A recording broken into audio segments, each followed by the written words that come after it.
I had to marry an ISIS police chief to save my father's life. Every little girl dreams of that white dress, of her wedding night," says Hanan, her voice starting to waver. "I have been deprived of that." Hanan is not the woman's real name. Though now in Turkey, not her native Syria, the 26-year-old is still so terrified and traumatized that she has not left her relative's house once since she arrived 3 weeks ago. Hanan says she was forced to marry an ISIS fighter in exchange for her father's freedom. Her large, dark brown eyes, all that is visible under her niqab, well with tears. The SOB betrays the depth of pain that even the suffocating black fabric of her veil cannot mask. "I am sorry, but when I remember," she says. Her voice fades as she slightly lifts the veil to wipe her face. "When ISIS militants swept through her city in eastern Syria," Hanan says, "they indiscriminately detained anyone suspected of fighting them." Hanan's brother had been killed in previous clashes. Her father had kept his son's Galashkov 47 assault rifle in memory of him when ISIS came in. "Someone told them that my father had a weapon, so they detained him," Hanan says. "We had no one. It was just me, my two sisters and my mother left. So we went to the Syria police headquarters, where they keep the detainees.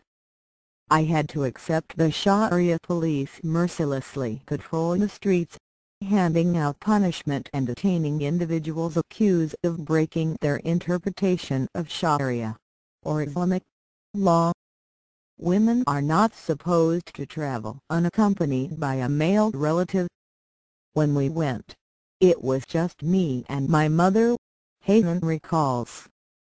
"The Syria police stopped and harassed us numerous times, saying, 'Where is your male guardian?' We said we only have one and we are going to see him at the headquarters." Hanan and her mother pleaded for his release. "After a bit my mother came and said to me, 'They will release him if you marry the head of the Syria police. His name is Abu Mohammed al-Iraqi.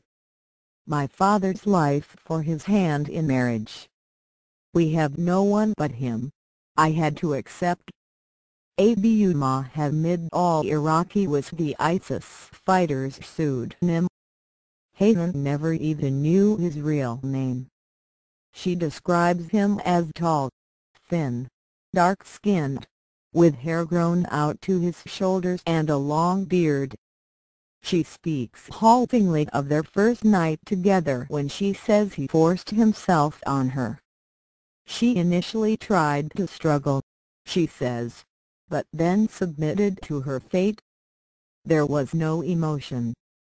I did not feel that he had any emotions.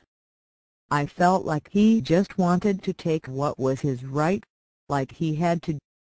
He slept with a gun next to his head." Hanan says he locked her inside in the house and only allowed her to use his phone, in his presence, to call her parents.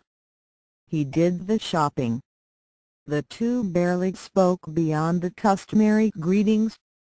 She was his prisoner, his mate, and his sex slave. She also says he seems consumed with paranoia. He never felt safe. He slept with a gun next to his head. If someone knocked on the door, he only answered with his gun in his hand and his face covered. He didn't trust anyone. Al-Iraqi was in charge of enforcing Sharia law, which also bans smoking.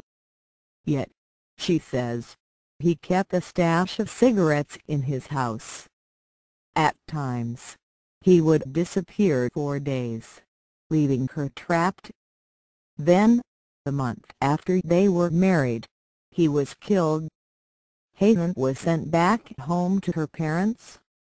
I felt like a child that returned to her mother's embrace.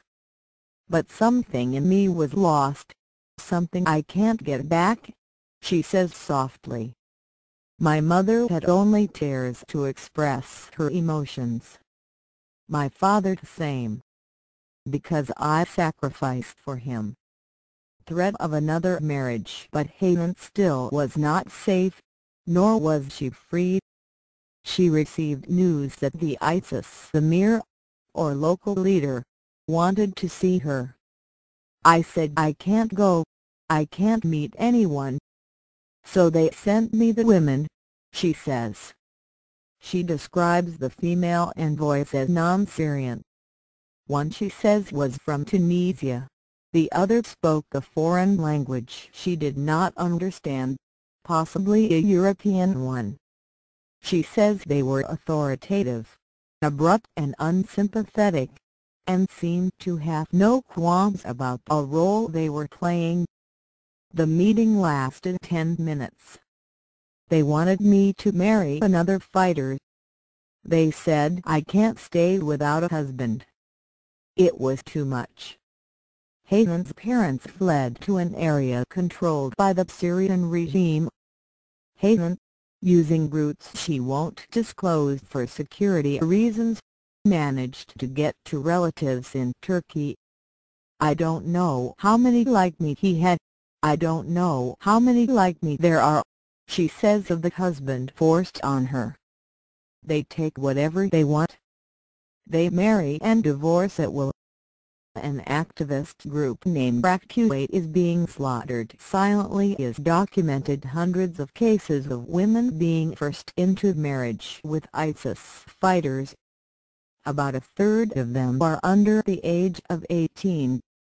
Hanan says that once a girl turns 13, she will rarely leave the house. She remains imprisoned by fear of becoming the next bride, the next slave, the next prize claimed by ISIS under the guise of marriage. Hanan says her experience has shredded her soul and stripped her of her dignity. "Even now I cannot grasp what I have been through, that I went through this. I am destroyed.